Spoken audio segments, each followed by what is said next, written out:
Good morning students. Class 10th आपका जो संचयन का फर्स्ट चैप्टर था उसके अधिकांश क्वेश्चन हो चुके हैं। उसी से संबंधित कुछ क्वेश्चंस और हैं जो कि आपको लिखना है।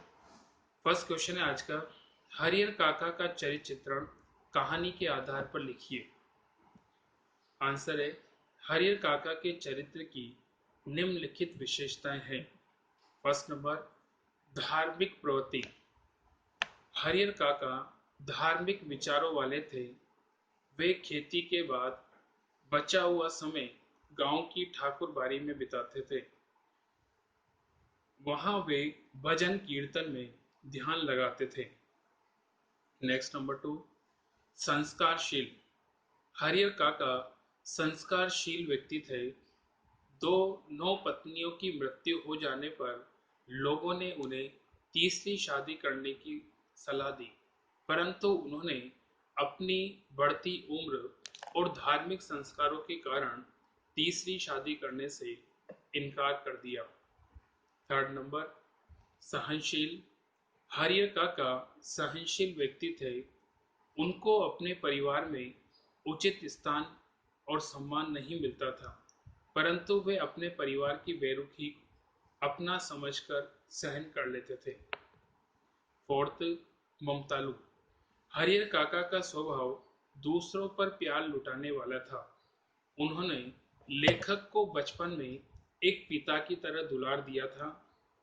वह अपने भाइयों और उनके परिवार से भी बहुत स्नेह और प्रेम करते थे, इसलिए उनके द्वारा की गई उपेक्षा को भी वे अनदेखा करते रहे।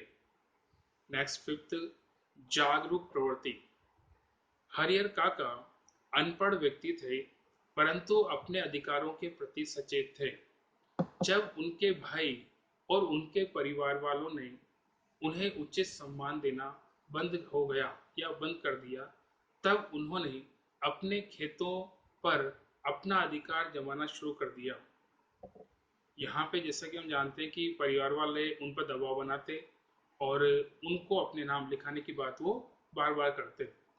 वे जीवित रहते अपना उत्तराधिकारी किसी को नहीं बनाना चाहते थे। हरिहर काका को इस बात का आभास हो चुका था कि परिवार वाले उन पर जो दबाव बना रहे हैं या उन्हें उचित सम्मान देने का प्रयास कर रहे हैं, वो सिर्फ एक दिखावटी है। उन सब के पीछे उनकी जायदाद है और इस चीज को वो बहुत अच्छे से भांप लिया था। उन्होंने बहुत दुनिया देखी थी। उनके अनुसार यदि जीवित रहते अपनी जायदाद दूसरों के नाम लिख देते तो उन्हें कोई पूछने वाला नहीं होता। इस प्रकार हरिहर काका अनपढ़ थे, परंतु उन्हें दुनियादारी का पूरा ज्ञान था। नेक्स्ट क्वेश्चन सेकंड, आज का सेकंड, हरिहर काका के साथ उनके भाइयों का व्यवहार किन परिस्थितियों में परिवर्तित हुआ और क्यों? आंसर है, हरिहर काका के प्रति घर में उपेक्षित व्यवहार के चलते जब महंत उन्हें अपने यहाँ ठाकुर बाड़ी ले गए तो वहां हरिहर काका की खूब खातिरदारी की गई। स्वादिष्ट व्यंजन एवं साफ सुथरा बिस्तर देकर उनकी आवभगत हुई।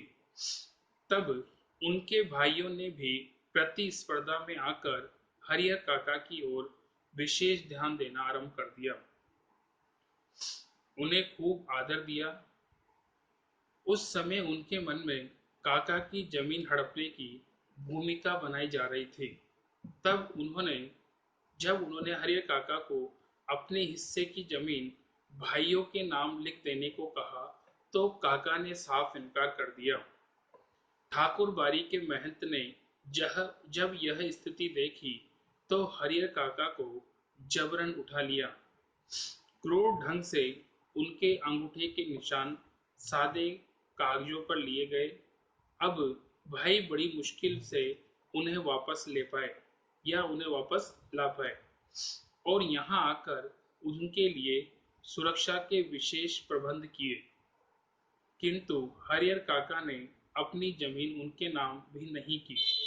तब भाइयों का व्यवहार पुनः बदल गया। क्रोध में आकर भाइयों ने भी महंत की भांति उन पर अत्याचार किए और जबरदस्ती उनसे कागजों पर अंगूठों के निशान लिए। नेक्स्ट क्वेश्चन, समाज में रिश्तों की सार्थकता पर पाठ के आधार पर चर्चा कीजिए। आज समाज में मानवीय मूल्य और पारिवारिक मूल्य धीरे धीरे समाप्त होते जा रहे हैं। ज्यादातर व्यक्ति अपने स्वार्थ के लिए रिश्ते नाते निभाते हैं। अब रिश्तों से ज्यादा रिश्तेदार की कामयाबी और स्वार्थ सिद्धि की अहमियत है। रिश्ते ही उसे अपने पराये में अंतर करने की पहचान करवाते हैं। रिश्तों के द्वारा व्यक्ति की समाज में विशेष भूमिका निर्धारित होती है। रिश्ते ही सुख दुख में काम आते हैं। यह दुख की बात है कि आज के इस बदलते दौर में रिश्तों पर स्वार्थ की भावना हावी होती जा रही है। रिश्तों में प्यार वह बंधुत्व समाप्त हो गया है। इस कहानी में यदि पुलिस न पहुंचती तो परिवार वाले काका की हत्या कर देते। इंसानियत तथा रिश्तों का खून तब स्पष्ट नजर आता है जब महंत तथा परिवार वालों को काका के लिए अफसोस नहीं बल्कि उनकी हत्या न कर पाने पर अफसोस होता है। ठीक इस प्रकार आज रिश्तों से ज्यादा धन दौलत को अहमियत दी जा रही है। यहाँ पे जैसा कि हमने देखा है कि हरियर काका का परिवार के प्रति, ठाकुर बाड़ी के प्रति, सभी के प्रति उन्होंने अपना प्रेम और स्नेह लुटाया। ईश्वर में आस्था थी इसलिए मेहनत का भी वो सम्मान करते थे। लेकिन यह प्रेम और यह सम्मान धीरे धीरे समाप्त हो गया। दोनों पक्ष पर स्वार्थ हावी हुआ। दोनों ने उनके मुकाबले में उनकी जमीन को ज्यादा अहमियत दी। यहाँ तक कि उनको मार डालने या उनके मारने का भी प्रयास उनके द्वारा किया गया। तो वर्तमान में इस प्रकार के प्रसंग देखने को मिलते हैं जहाँ पे खून का रिश्ता या धर्म का रिश्ता भी समाप्त होता नजर आता है। सिर्फ स्वार्थ है जो व्यक्ति को अपने में वशीभूत करता है और व्यक्ति उस स्वार्थ में अंधा होकर नीति और अनीति दोनों का सहारा लेने से नहीं चूकता, अनैतिक कार्य भी करने के लिए तत्पर हो जाता है। अभी आपका चैप्टर पूरा हुआ। Next chapter next day.